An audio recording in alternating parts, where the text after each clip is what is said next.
We want to ask you, how have you been growing your ability to expand your thinking over the years? Because I think, as I said earlier, don't be uncomfortable being naive. So be around people who are or have expertise, who are interesting, who will share with you and will challenge you. I love being challenged. Not by everybody. I don't need to challenge my wife. I don't need to show her that I know something she doesn't know unless she's really making a big mistake. But, have those friends, have those colleagues who can really challenge you.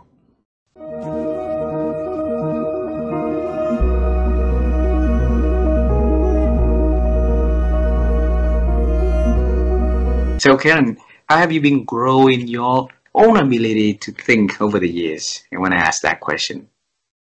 My best thinking comes through writing.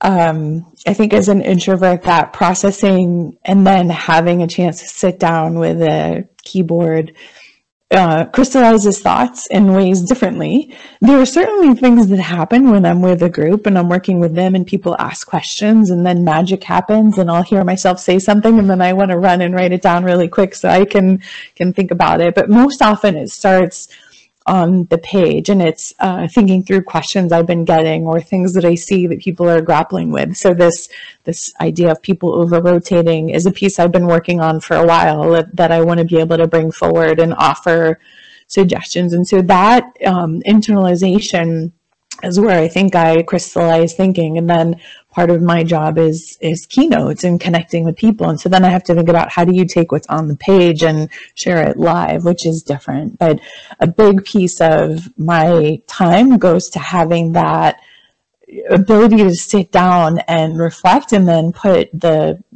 time on the page to see what I can bring forward. Beautiful.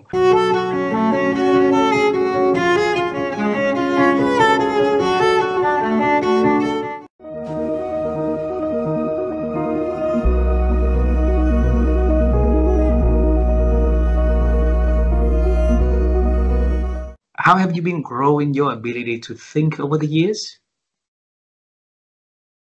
One of the things that helps me is that I live quite remotely in Scotland. So I live out in the countryside, so I can make space to think. I have 3 dogs, so I walk with my dogs. And what I do when I walk with my dogs is I think.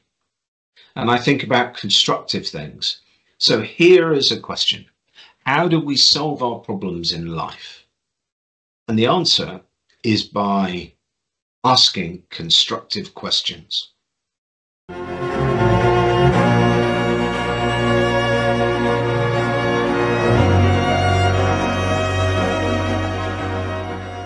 How have you been growing your ability to think over the years?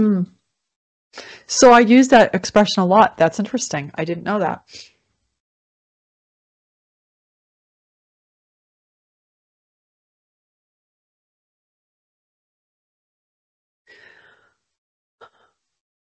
I read lots of books. As you know, I had a podcast for about 8 years, so interviewed a lot of people. I journal frequently. I pray. So I look to make meaning of the experience that I'm having.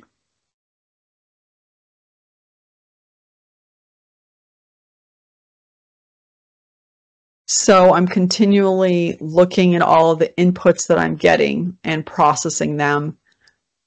And I'm also doing things like therapy. So that help me understand, are there things that I'm thinking or believing that aren't necessarily true? And how do I reprogram my brain, which I think is an important, I just said I think, is an important piece of this. So it's just a process. And it's interesting to say this idea of I think is really another way of saying I'm learning and I'm growing and I'm figuring things out. Beautiful.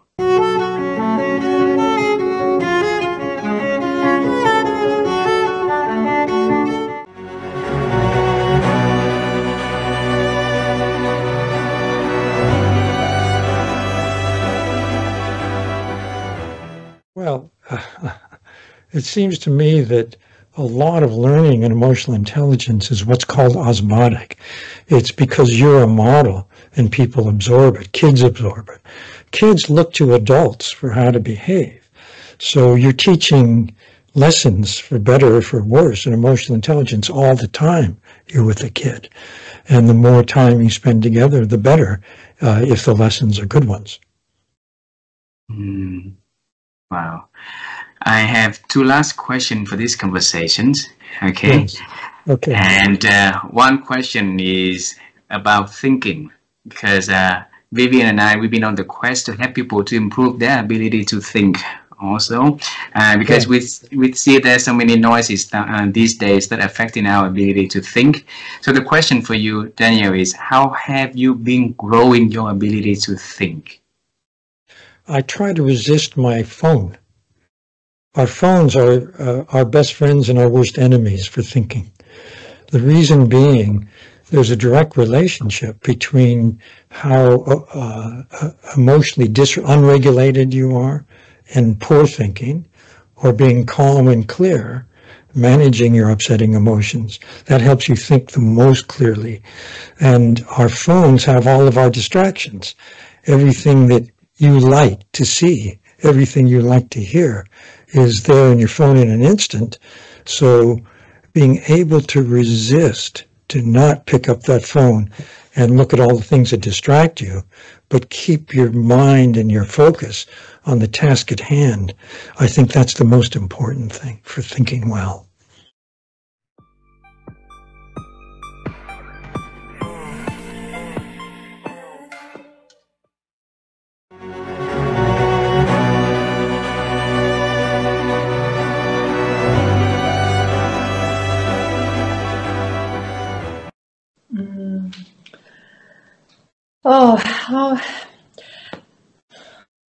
I think for me, it is about staying curious and continuing to seek out new ideas, new information. And that has been by reading, that has been through podcasts, you know, YouTube. There's so many incredible sources now where, you know, when I first moved to Zambia, I thought, oh, I'm in this tiny little country in the middle of Africa. I have access to nothing. That's not true anymore. I have access to the whole world because of the internet and shows like yours and so on.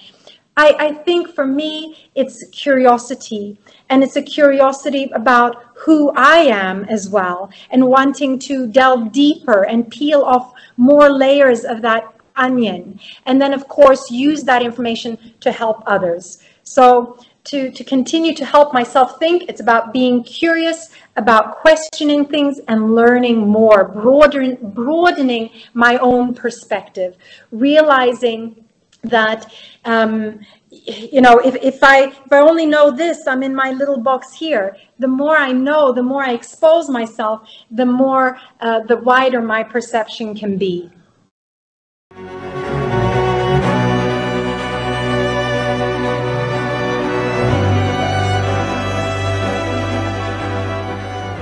So Lisa, how have you been growing your own ability to think over the years? I spend more time thinking, and I don't mean that in a trite way. I really try to take the time to process information in a quiet place. I have to, and that quiet place may be me blocking everything out around me. You know where I think the best? Driving my car. That's where I think the best.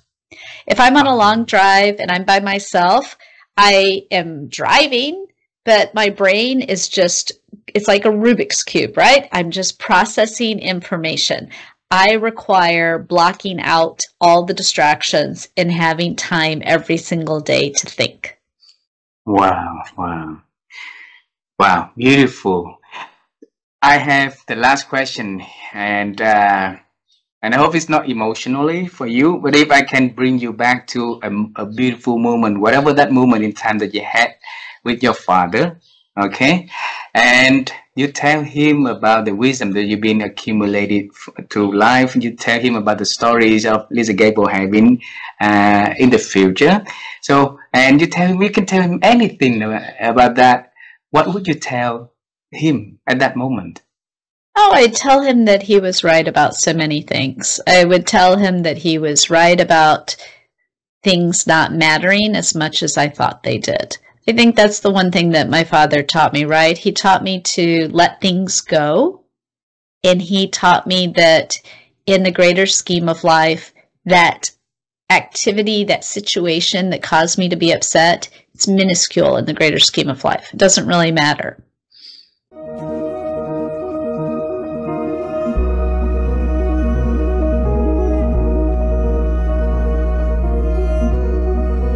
So Joey, you have a very unique way of thinking. So tell us, how have you been growing your ability to think? Oh, I appreciate the compliment. I would say something, I do a couple of things. Number one, I try to have a variety of inputs to my thought. I try to read things that maybe other people aren't reading. I try to listen to experts who have studied a subject to glean what they have learned. I try to listen and read people who I don't agree with. You know, living in the United States in this era, it's become a very fractioned society. You either believe what I believe or you're an idiot. You believe what I believe or else you're the enemy. That's a mistake. It's a horrible mistake. I think we need to understand perspectives that aren't our own. I think that will help us grow and shape our thinking. The other thing that I do is, and I'm getting better at this, I'm not done, but I'm making some improvements on it. We need to take time not to do and instead to think. So many of us are busy reacting to our environment. I have text messages to respond to. I have phone calls to return. I have emails to read. I have emails to return. I have social media messages to read. I have social media messages to return. We have so many apps and tools and communication devices that are saying, pay attention to me, pay attention to me, talk to me, respond to me. When do you step away from all of it? When do you turn off your phone? Most people in this day and age, if I said I want you to turn off your phone for 3 days, would tell me I'm crazy. And yet, when I was growing up, and it sounds like when you were growing up, we didn't even have phones. And now we think that the phone is so important that it needs to be there and on all day, every day.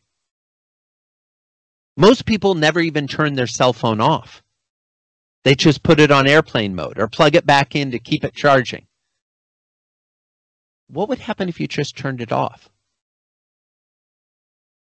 You would actually have time to think.